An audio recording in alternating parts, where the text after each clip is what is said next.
Artık gözden kaçmayan beyazlarım ve bunlarla barışan ben. Yani barışmak zorundayım diye düşünüyorum. Günaydın. Bugün güzel bir başlangıç yaptım. Önce spor, sonrasında duş. Şimdi hemen bir niasinamid serumumu süreceğim.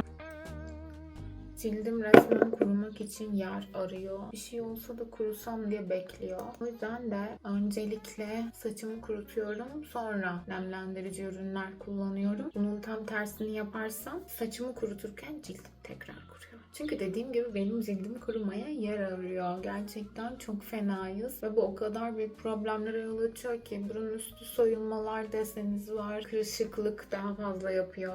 Her türlü eksideyiz. Ben de böyle bir yöntem buldum. Aslında fön makinesini de elimden geldiğince az kullanıyorum ama eğer saçları kurutmazsam en azından buraları çok fena başım ağrıyor. Ay şuradan gümüş saçım resmen. Gümüş saçım parladı yani.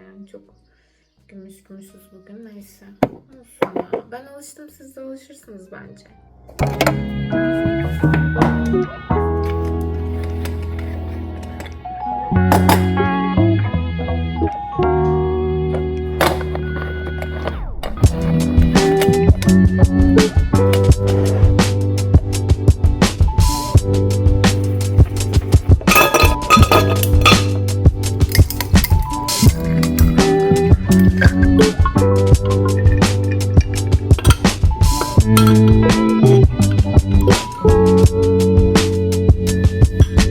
Dün gece bu kitaba başladım. İçimizdeki Şeytan, Sabahattin Ali'nin.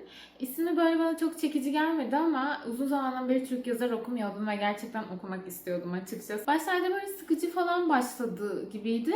Ve dedim, iyi zaten uykum var, çok önemli değil. Ama kitap böyle iki karakterden devam ediyor. Ömer karakteriyle başlamıştık. Oralar gerçekten çok ilgimi çekmedi. Hatta böyle atlamak istedim bazı yerleri ama orada bile o kadar güzel şeyler buldum ki. Yani olayların akışını çok beğenmesem de betimlemeler gerçekten Sabahattin Ali mükemmel yani. Sonrasında baktım ilerleyen bölümlerde Macide'nin yani başka bir karakterin hayatına dalıyoruz ve oralar gerçekten benim çok hoşuma gitti. Daha kitabın 66. sayfasındayım ama size bu konuda biraz konuşmak istedim açıkçası. O dönemleri çok güzel yansıtıyor. Yani o dönemlerin İstanbul'unu böyle iliklerime kadar sadece burada olmama rağmen bakın şu kadarcık okumuşum. Gerçekten iliklerime kadar hissettim. Yani konuşulan Türkçenin değişikliği, sürekli bu alt bilgilere falan bakıyorum. Ve hani olayların naifliği, yani kafaya takılan şeyler o kadar şu anki yaşadığımız dönemle o kadar alakası yok ki resmen başka bir dünyaya sanki ışınlanmış gibi hissettim. Hani bu gibi bir fantastik evren var ve orayı anlatıyorlar gibi ama aslında öyle değil. Sadece ben o dönemde bulunmadığım için bana böyle fantastik evrenmiş gibi geldi. Gerçekten çok güzel başladı. Macide ile Ömer'in bir aşkı olacak mı? Bunu çok merak ediyorum aslında. Şimdi kahvemi içeceğim ve kitabıma devam edeceğim. Daha kitabı bitirmeden böyle biraz kitapla ilgili sizinle konuşmak istedim.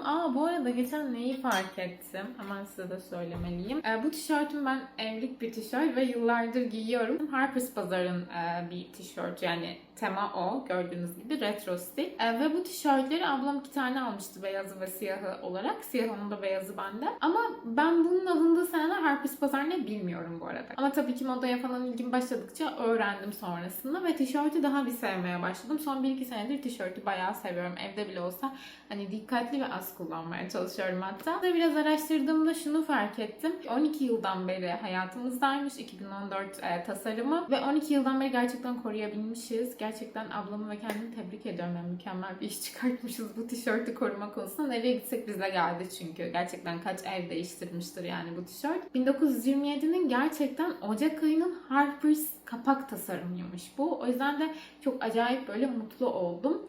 Ya böyle eski dönemlere ait şeyleri bugünlerde bulmak hani çok zorlaştığı için daha bir böyle korumak istiyor gibiyim. Ya bu kitapla da ne alakası var? Direkt buradan oraya geçtim ama bu kitap da dönem kitabı olduğu için o kadar hani bir anda aklıma bu tişört geldi ki sabah hani duştan sonra direkt dedim ki ben bu tişörtü giyeceğim.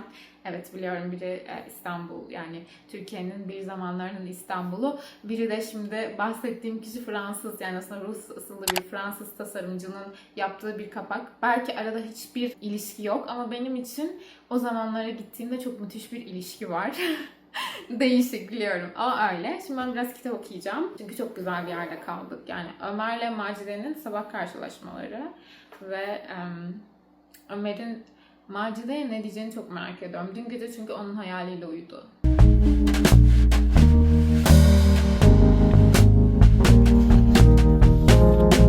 10. bölüme kadar geldim. Bugünlük bu kadar yeter. Bazı kelimeler var alt bilgi olarak yazılmamışlar ama ben gerçekten onların da alt bilgi olarak yazılmasını isterdim. Ya intihap etmek mesela seçmek demekmiş. O kadar farklı ki. Mesela az önce şurada bir şey vardı. Durun size söyleyeceğim. Tiksindim. Ne demekti o? İstikrah ederdim. Tiksindim demek. Mesela o kadar değişik kelimeler var ki eski Türkçe'de ve bence birçok yerde, şu an ayracım yok, şuna koyalım.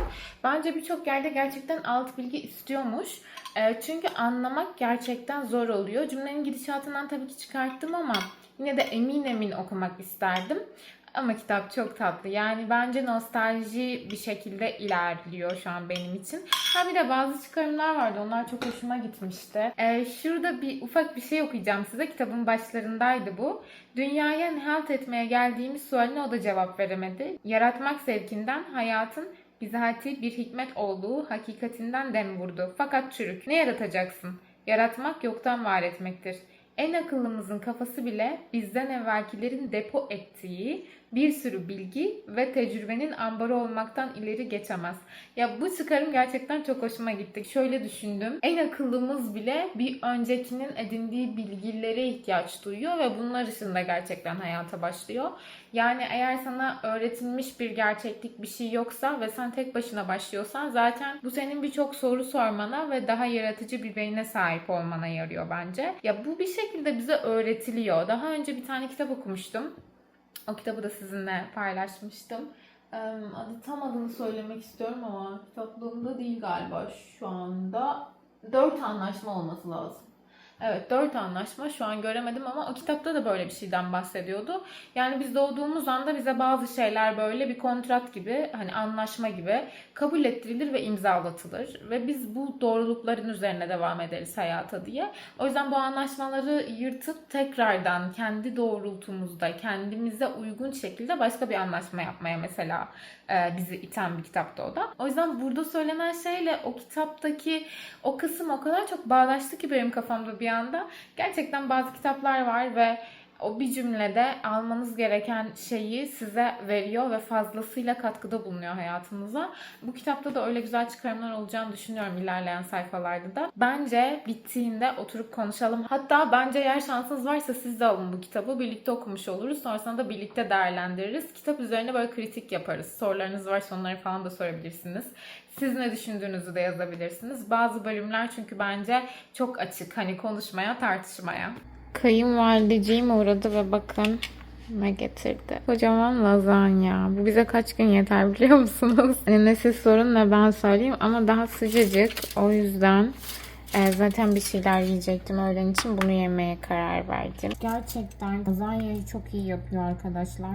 Ay şöyle yapalım. Madem ben söyledim. Bence benim kayınvalidem en iyi ne yapıyor. Siz de söyleyin yorumlarda. Hazırlanıyorum. Yine dışarı çıkacağız. Bugün almam gereken birkaç şey var. Birlikte alalım diye düşündüm. Böyle ufak bir market yapacağız. Espresso bitti. Bu arada üzerimdekini de size göstermek istedim. Bunu Anniko çünkü ördü. Ama nasıl göstereceğim o da çok dağınık. Galiba böyle gösterebilirim. Anniko ördü bunu da çok hoşuma gidiyor. O yüzden böyle. Çıkalım. Hiç evi toparlamayacağım. Böyle gideceğiz.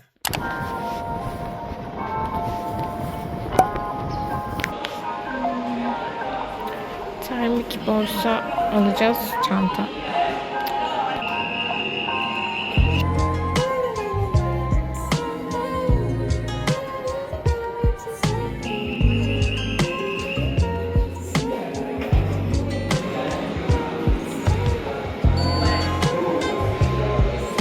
Bunu aldık. Sonunda karar verdik. Kocaman.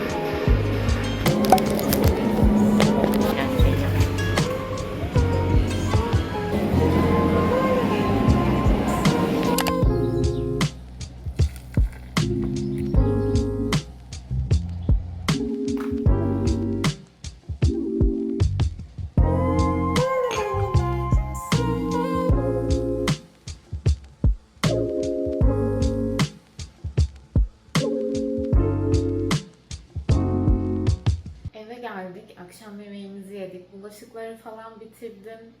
Ve böyle bana bir hafiflik geldi. Yani günün bittiğini biliyorum. Artık bir şey yapmama gerek yok. Hiçbir işim kalmadı. Güzel bir Türk kahvesi ve dinlenmeye çekilebilirim diye düşündüm.